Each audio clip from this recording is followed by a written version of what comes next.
advocacy organizations and institutions and major gurdwara across this entire country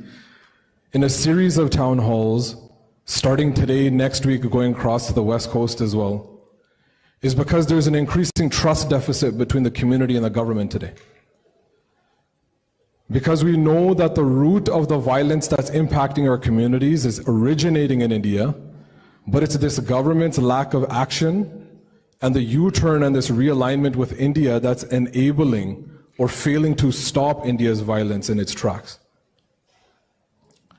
So when we look at India's actions, one thing is unequivocally clear, that India is in a category of its own when we talk about foreign interference and transnational repression. China, Russia, Iran, no other country has come to this country, assassinated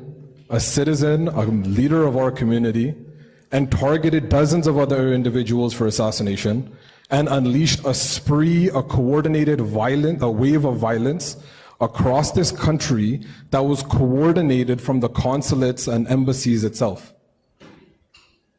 India is engaged in electoral interference, it's engaged in disinformation, and one of the most concerning and dangerous forms of foreign interference is this idea of cognitive warfare.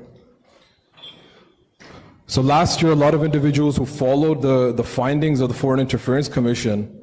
knew that there was evidence that came from CSIS that India is engaging in cognitive warfare.